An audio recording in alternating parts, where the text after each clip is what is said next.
नमस्कार दोस्तों। अगर आप भी ग्राम प्रधान का चुनाव लड़ने की तैयारी कर रहे हैं या आपके गांव में भी चुनाव की चर्चा तेज हो गई है तो आज का यह विषय आपके लिए बहुत ज़रूरी है, क्योंकि आज हम बात करने वाले हैं बस्ता जमा की।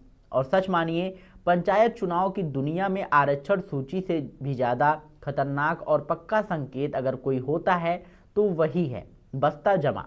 बहुत लोग सिर्फ आरक्षण सूची का इंतजार करते रहते हैं, लेकिन पुराने और अनुभवी प्रत्याशी एक ही चीज देखते हैं, ब्लॉक से बस्ता जमा का नोटिस आया या नहीं। जैसे ही बस्ता जमा की सूचना आती है, समझ लीजिए चुनाव अब दूर नहीं बल्कि आपके दरवाजे पर खड़ा है।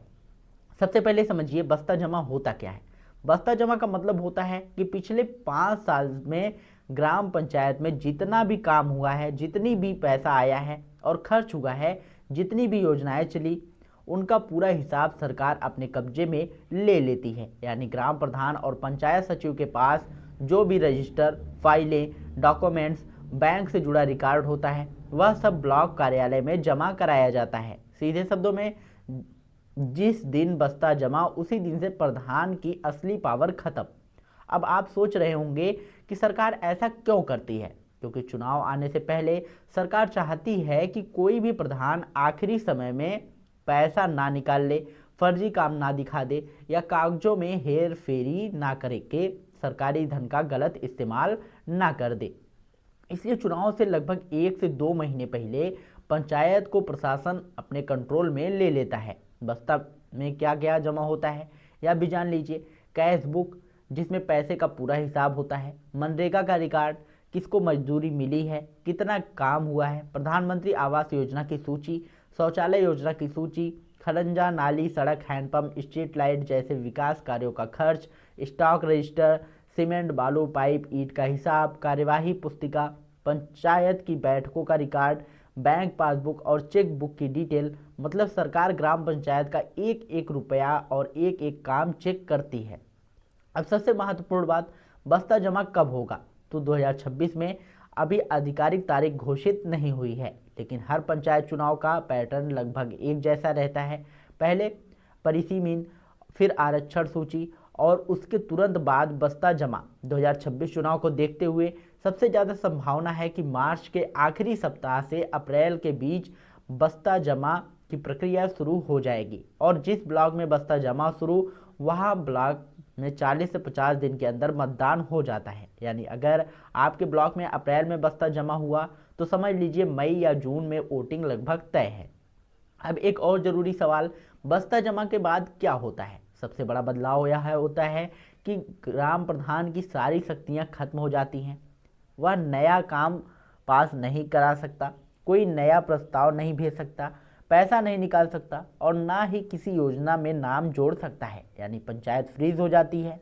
अब गांव की जिम्मेदारी अस्थायी रूप से प्रशासन और पंचायत सचिव के पास चली जाती है। यही कारण है कि बस्ता जमा से पहले अचानक गांव में काम तेज हो जाता है। आपने देखा होगा, अचानक नाली बन रही है, खरंजा लग रहा है, हैंडपंप ठीक हो रहा है, स्ट्रीट लाइट लग रही है। असल में यह सिर्फ विकास नहीं, यह चुनाव की घंटी है, क्योंकि प्रधान को पता होता है कि एक बार बस्ता जमा हो जाए तो फिर 5 साल का हिसाब देना पड़ेगा और पैसे निकालने की मौका ही नहीं मिलेगा।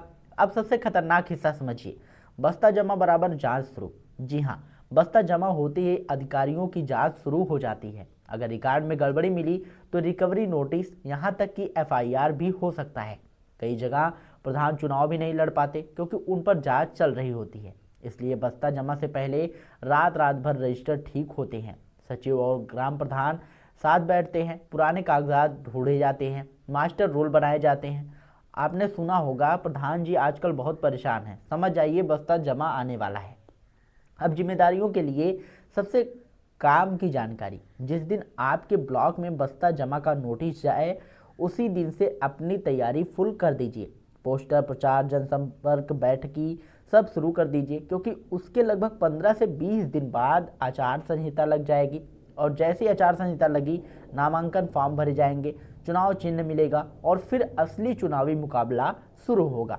बहुत लोग गलती क्या करते हैं, आरक्षण सूची आने का इंतजार करते करते देर कर देते हैं, लेकिन असली खिलाड़ी बस्ता जमा का इंतजार करता है, क्योंकि आरक्षण सूची बराबर संभावना, बस्ता जमा बराबर चुनाव पक्का। अब आखिरी और सबसे ज़रूरी बात, आपको कैसे पता चले कि आपके गांव में बस्ता जमा होने वाला है। ध्यान रखना, ये संकेत मिलते हैं। समझ जाना, सचिव बार बार प्रधान के घर जाना शुरू कर दे, ब्लॉक में मीटिंग बुलाने लगे, रजिस्टर पंचायत भवन में जमा होने लगे, अधूरे काम अचानक पूरे होने लगे, प्रधान का व्यवहार बदल जाए और जिस दिन पंचायत भवन में फाइलों का ढेर दिखे, समझ लो चुनाव की उल्टी गिनती शुरू। तो दोस्तों, अगर आप चुनाव लड़ने का मन बना रहे हैं तो अभी से तैयारी शुरू कर दीजिए, क्योंकि पंचायत चुनाव अचानक घोषित नहीं होते। उनकी आहट सबसे पहले बस्ता जमा से ही सुनवाई देती है। और याद रखिए, आरक्षण सूची खबर देती है, लेकिन बस्ता जमा चुनाव की तारीख नज़दीक होने की कसम खाता है। अब एक बहुत ज़रूरी सवाल आता है जो हर गांव में पूछा जाता है, क्या बस्ता जमा होने के बाद प्रधान कोई काम कर सकता है? इसका जवाब है नहीं, लगभग नहीं।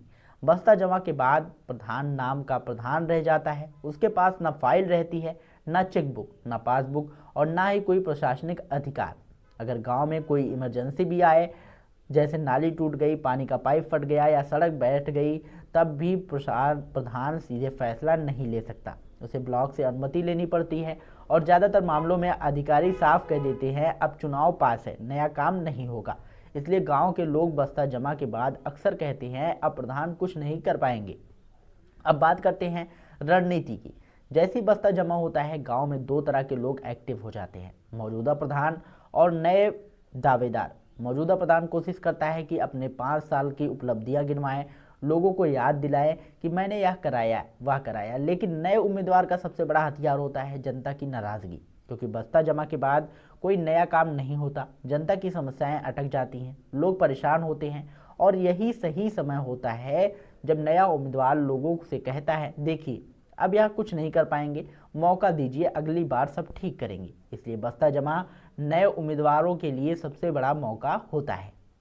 क्या बस्ता जमा के बाद प्रधान चुनाव लड़ सकता है? हाँ, लड़ सकता है, लेकिन एक शर्त पर, अगर कोई जांच लंबित ना हो, कोई रिकवरी बाकी ना हो और कोई गंभीर शिकायत दर्ज ना हो। अगर बस्ता जमा के बाद जांच में गड़बड़ी निकली, नोटिस का जवाब सही नहीं दिया गया या पैसे फंसा हुआ है मिला, तो चुनाव लड़ना मुश्किल हो जाता है। कई मामलों में नामांकन खारिज हो जाता है और आखिरी समय में केस दर्ज हो जाता है। इसलिए पुराने प्रधान बस्ता जमे के समय सबसे ज़्यादा टेंशन में रहते हैं। अब एक बड़ा कन्फ्यूज़न भी दूर कर लेते हैं।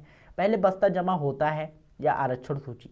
साफ समझ लीजिए, पहले आरक्षण सूची फिर बस्ता जमा, क्योंकि सरकार को पहले यह तय करना होता है कि कौन सी सीट किस वर्ग के लिए आरक्षित है, महिला आरक्षित है या नहीं। उसके बाद ही प्रशासन पंचायतों को फ्रीज करता है। इसलिए अगर कहीं से खबर आए आरक्षण सूची लगभग तैयार है, तो समझ जाइएगा कि अब बस्ता जमा दूर नहीं है। बस्ता जमा के समय गाँव में अफवाहों की बाढ़ आ जाती है। कोई कहता है कि कल ही चुनाव घोषित होगा, कोई कहता है अगले ही हफ्ते वोटिंग होगी, कोई कहता है प्रधान को गिरफ्तार कर लिया जाएगा। लेकिन सच्चाई यह है कि बस्ता जमा सिर्फ शुरुआत है। इसके बाद पूरा चुनावी कैलेंडर चलता है। औसतन 10 से 15 दिन आचार संहिता, लगभग 10 दिन नामांकन, 15 से 20 दिन प्रचार और फिर मतदान, यानी कि बस्ता जमा से वोटिंग तक लगभग 1.5 महीने लगता है। अब जनता को क्या करना चाहिए?